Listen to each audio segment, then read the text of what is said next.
So we have these, which are like nice woolen black pants. They're very, very long. And then I thought I could wear your jacket. I think every time you put a film out into the world, there is some trepidation around it because you're exposing something about yourself. Yes, but it will tuck in. Releasing Jimpa has been a more extreme version of that because it's so connected to our lives. Like, they're cool, but they're so similar to the film. I just don't know how similar you want to go here. Jimpa has its Australian premiere at Adelaide Film Festival. It's so nerve-wracking to bring it to my hometown and to bring it to our families. That's nice, but I've worn it so many times now. I wore it at Sundance and then I wore it in Frameline. I think the film is really interrogating parent-child dynamics. It's become a real exploration of 3 generations of family.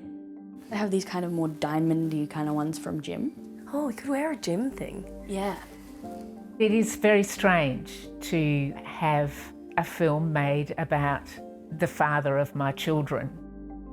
It's probably information that I would normally keep to myself. I'm sure my mum felt judged, and she probably still does.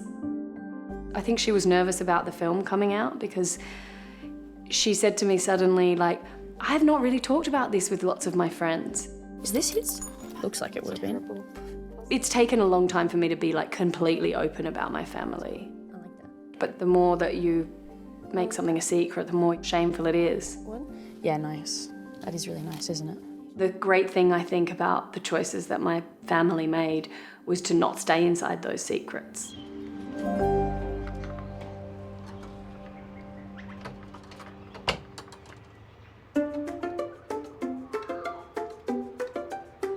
So, Adelaide premiere.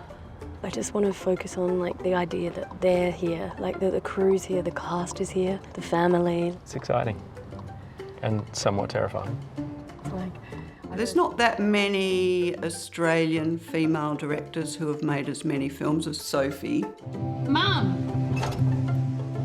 52 Tuesdays won a Crystal Bear in Berlin and a Director's Award in Sundance. So do I call you Dad now? And after that she did Animals in Dublin.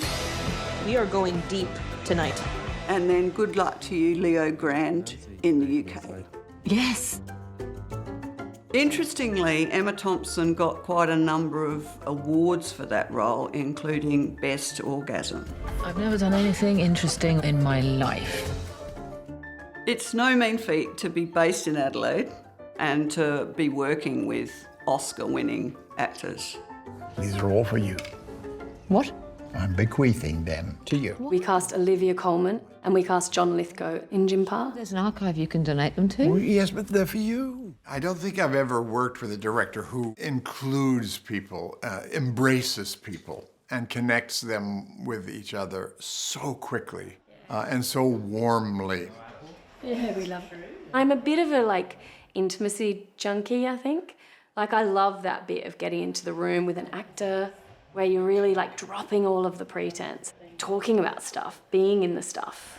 I just don't know if I can burden a friend with a dying dog. Sophie was the main reason I wanted to be part of Jimpa. I'd worked with a director that wasn't very good with actors and suddenly met Sophie and went, oh, heaven. I'm just not sure we can say goodbye that fast and get on a plane. I don't find myself particularly interesting. So it's funny that I've got a film where the sort of central character is a version of me. Who else has a key to the apartment? No one. Jimpa is as autobiographical as a film can be. And Sophie has made the bold move of having her own child play her own child. How strange was it being directed by your own mother? Oh, it's interesting. I think not that strange. In some ways, I was raised to do it. Do that thing where you have to look to every camera. Right from the right. She wants people to connect with her work because it disarms them and it opens them up to feelings that they usually hide. Okay, look at this one. What do you think? Sophie has been very clear about making a film about Jimpa. He always had his top off. And has involved us enough to feel comfortable with the story being told. So cute, you are adorable. We have spent a lot of time talking about our family and remembering and sharing stories, which has been really lovely and quite heartbreaking at times. We replicate some of these moments in the film. That's one of the ones that's our reference. That white linen suit. Yeah, so so good. It has helped me reflect on a time that was very important in my life when I started a family with Jim. Keep cutting. We were so young when we met. We lived at home still.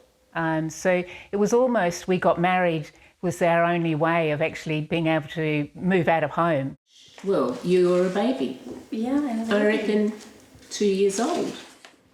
We had Alice in 1975 and then Sophie in 1977. So tiny, yeah. When Sophie was 13 months old, Jim came out to me. It was a very sudden moment, and it was quite devastating, in fact. I wasn't surprised that Jim found men attractive, and he had probably mentioned that along the way. But what I was devastated by was that he had been trying it out secretly. Oh, I think this picture is just after Jim came out to me. I'm smiling in the photo, but I remember that I wasn't smiling underneath. I felt betrayed. I was very angry and very, very upset.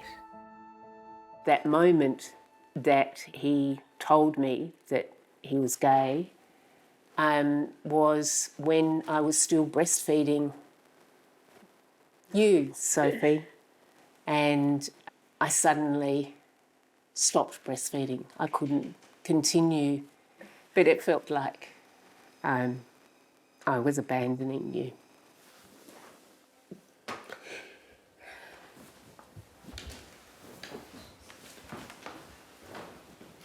It just illustrates just how devastating it was. It would have been quite normal in those days for Mum to have just left and taken us with them, or just kicked him out of the house and refused to allow him to be part of our lives.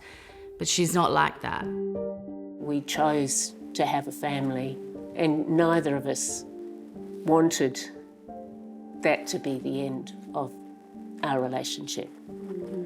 When you love someone, you know, you don't just hate them if things change.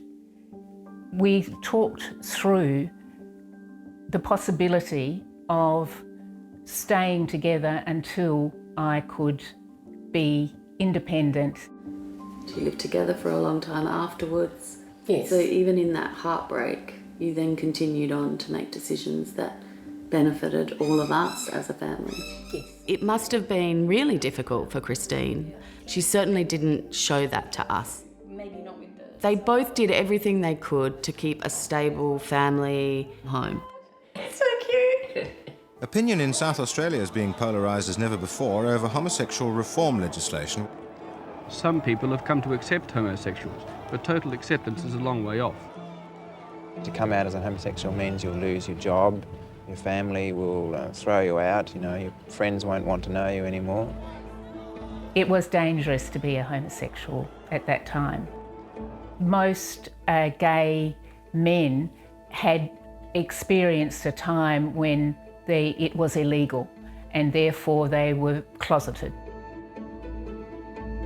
We never hid it from the girls, even when they were very young, but we were very careful about who knew. We told family about it, and very selective in terms of friends. When I was growing up, my family felt really unusual. I didn't know who to tell about my dad being gay. It was something that I felt I had to have my own coming out about with various people, especially when I was little. I remember walking around the playground and saying to a friend, like, I just, going to tell you something. My dad's gay. And then being like, what? My parents lived together for some time and they were in a relationship with each other as well as exploring other relationships, from what I understand. Sophie was 7 years old when we separated. We had agreed to co-parent. They lived in 2 different houses, but we shared our time between the 2 of them. And I always felt very loved and very looked after by both of them.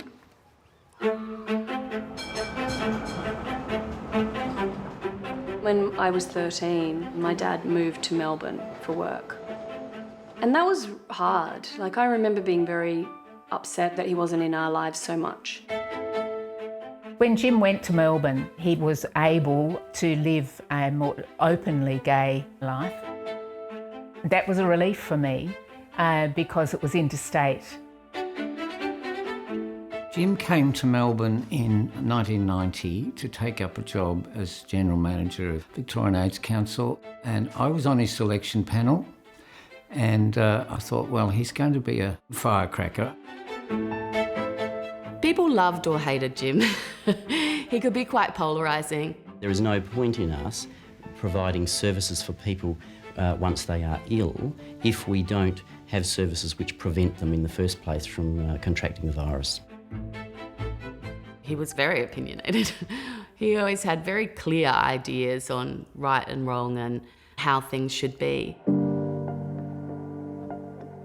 90s were a very difficult time in HIV. Lots of deaths, no good treatments, and we needed someone with strength. And, that's one thing Jim did have. And Jim made a big noise for us. Some people are not getting tested at all. Oh, it's absolutely a dangerous situation. In the gay community, so many men were dying. And I went to, I think, like 15 funerals in the first year that I lived with Jim in Melbourne. In about 1992, Jim drove over to Adelaide and met up with me and Soph. And it was obvious he had something to tell us. He came and told me and my mum together that he was HIV positive. It was actually just here, but we had a different table. Were you cross with him? Yes, and the girls were too. It's like, what an idiot. It was really shocking for me that this person who was so adamant about staying safe was HIV positive. I did feel disillusioned. I felt like, gosh, you've been teaching me one thing and you've gone and done something else. That felt irresponsible, for want of a better word. Mostly though, I was just sad. I was just upset that he would die, because that's what was happening. Everyone was dying. When he became HIV positive, my parents made a choice that maybe don't tell everyone about this for whatever reason. And so again, it becomes a little bit of a secret. Go from the beginning of that scene through to, oh, that too. Look, that's Yeah, all, we could put that in. That's all one chunk. Growing up, I always knew I wanted to work with a group of people and make things. Went to university, really fell in love with film. Sophie and I studied at the same university, and we met properly on a film set. Brian was a cinematographer and editor, and he was making these amazing skate videos. Like, see where our car is? Yeah. If you guys start at the bin beyond that. Sophie and I started working together on short films, documentaries, music videos, and then feelings developed. So not that they weren't there before, but we had a really tight friendship and a really great working relationship, and then that blossomed into a partnership. What do you want to look at next? Then we just were like all in. We were like, let's move in together, let's start a business, let's try and buy a house, let's have a baby. I'm gonna let the rest of this come from the flying cards. I'll start there. I never thought my dad would meet a child that I had. Like, I definitely didn't think he would have that, and he didn't. The expectation was that he was going to get sick and die in 5 years. Yeah. But he didn't. The drugs turned up, and so people with HIV started to live, and then he survived. So to have had him there when Ord was born was kind of amazing, and I think he felt that as well. When Ord came along in 2005, Sophie and I were just, obsessively working on films till 2 in the morning in the edit suite and days on end. Hi, this is my tour of Closer Production. This is the backyard studio in our backyard. There was always people here. There was always cameras out. There was always making another art piece of some sort. Matt and Dad, or Brian. So it didn't seem like an unusual step for Ord to start being in the films.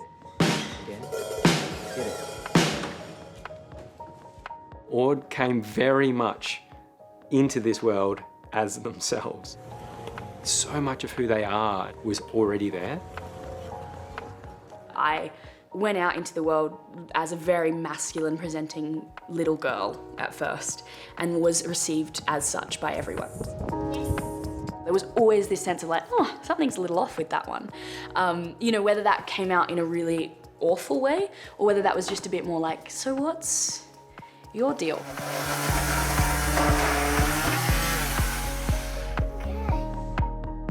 Despite, having this family that showed me very many different ways to be a woman, I have just never been a woman. So it's really as simple as that. Mm. But never felt like a man either. That's right. Yeah. What can I say? I exist outside the gender binary. Yeah, because you said to me recently that you didn't know if Jim knew that you were queer. And I'm like, oh, he knew. He even said to me, they're going to need you to be around for them. I think my dad and the experience that I went through with him means that I didn't have an idea of how someone was supposed to be. I got to come into being a parent going, who is this? Who's this person? And Ord responded by going, me, I'm me. I wonder if we can bring in that thing of you're not knowing what Jim knew about you. I would be happy to, and I don't know how well it will fit in. I think Jim's coming out and life as a public figure who was openly gay has had a huge impact on the way my family operates. And I think it's something that Mum has absolutely carried through into her work as well. So I really need a new costume now. Well, I'm sure we can find the perfect replacement for a magical little man such as yourself. Little woman. Sorry? We made a mini-series called Fucking Adelaide for ABC that I was in, and my character's story in that was centred around gender and my non-binary identity at the time, which I would say was kind of burgeoning, Cleo is not a little man, she's a little woman. Oh, I'm so sorry. Is there something that makes me look particularly like a boy?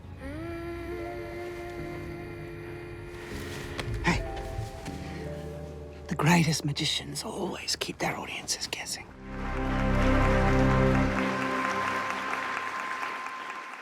I wonder what you first think when you see me. If we're talking biology, I'm female. But I feel that it's more complex than that. Being 12 and getting on a stage in front of 1,000 people at the TEDx convention was incredibly nerve-wracking. I look at it now and I think, my God, I came out to 1,000 people on a stage at 12 years old. I'm going to take a second to pose a question to you. Why does it matter to you whether I am a boy or a girl? I think the way that Jim lived his life, how openly he lived his life, set a culture in the family that allowed me to be who I was, who I am. As a trans person, the issues I've had is a lot of hate speech, and it's a real problem online. I'm so in awe of Ord's ability to be that role model, to be that spokesperson. But it doesn't come without its collateral damage. When Ord was on Youth Q&A, they got death threats and so much hatred. A lot of people deciding they wouldn't watch the show purely because I was a trans person who's here on the show. That's right, it's their loss. Jim was very proud of Ord. When he discovered that they would be non-binary, he thought, well, this is going to be a game changer. They would be somebody that people would learn from. Jim and I remained very close Our relationship was like brother and sister. In 2013, he was really in such a vivacious, very brilliant place. Like, he was the Director of Public Health in Victoria. He felt like the most energetic person.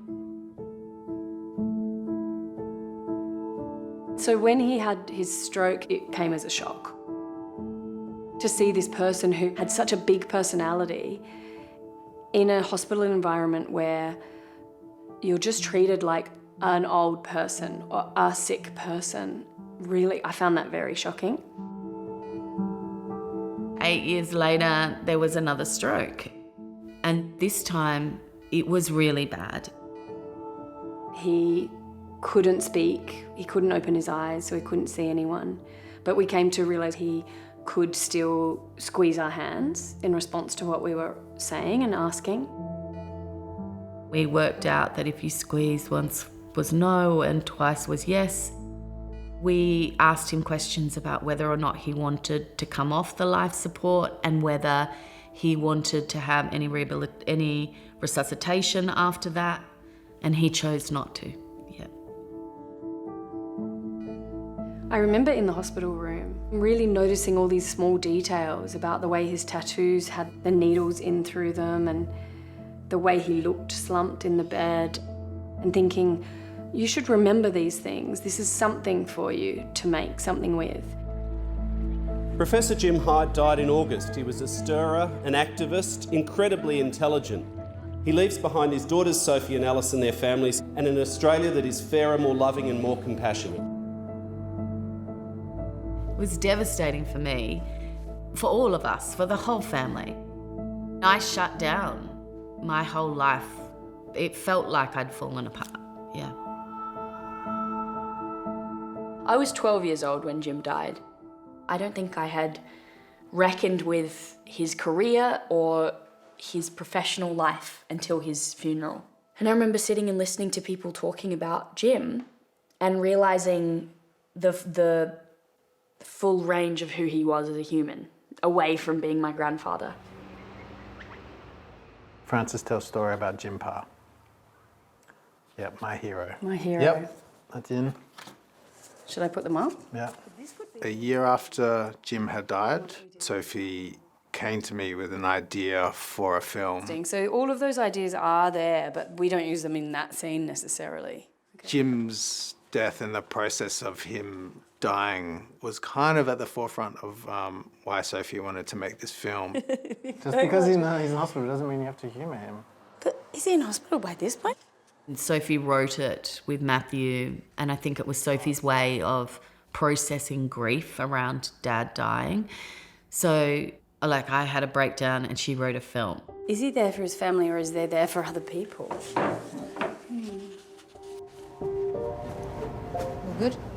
Yeah. Jimpa is a film about a film director, Hannah, who takes her non-binary teenager, Frances, to visit their grandfather Jim, or Jimpa, an eccentric gay man in Amsterdam. I want to live with Jimpa for a bit. It's a three-way conversation between grandfather, mother and child.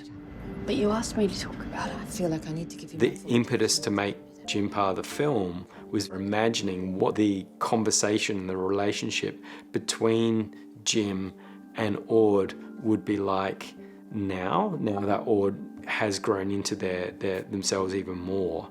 Where would they see eye to eye? Where would there be conflict? The benefits of who we are is you can't assume anything about anyone. I wish that my dad could give Ord some advice about how it is to be this way. That longing was the thing that made me want to write the film.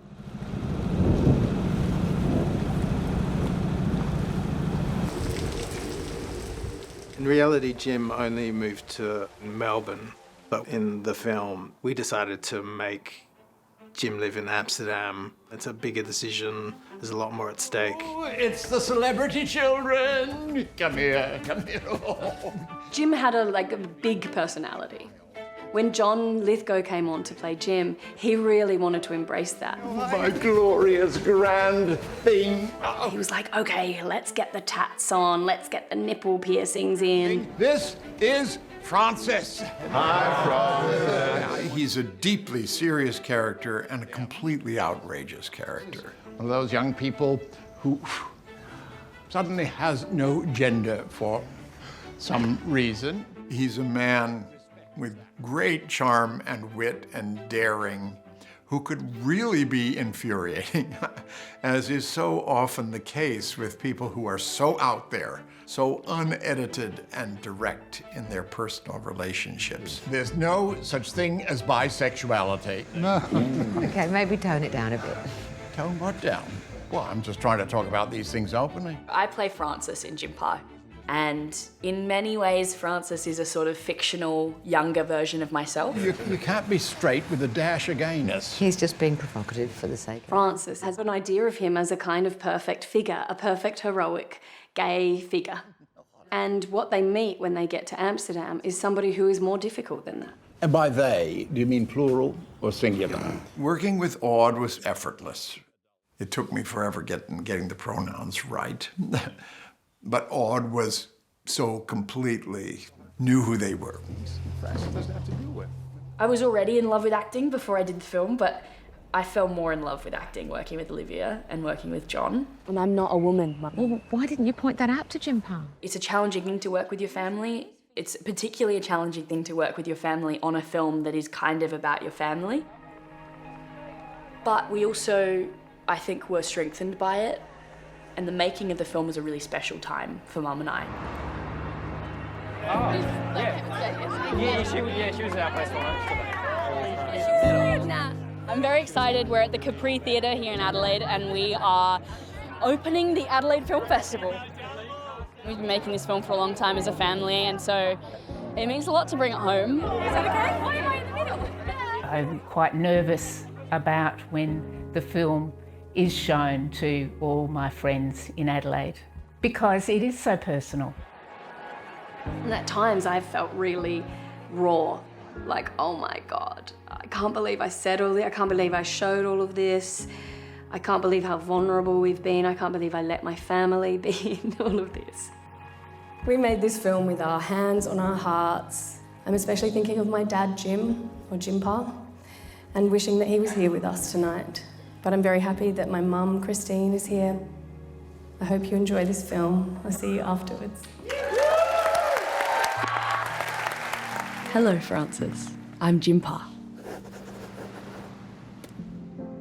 I found it very emotional to watch my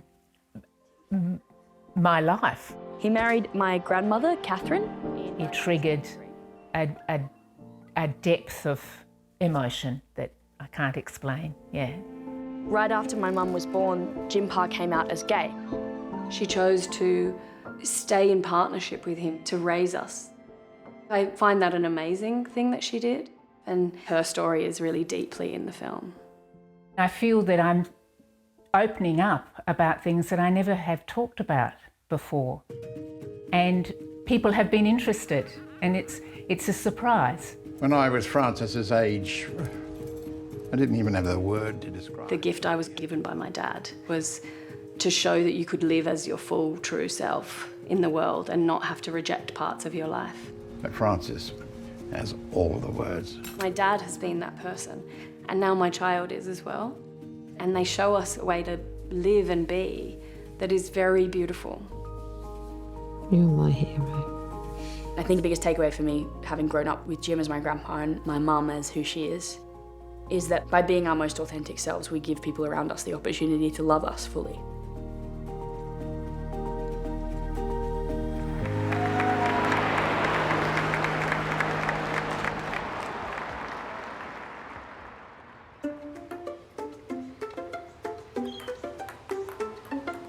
Ooh, 5. Oi.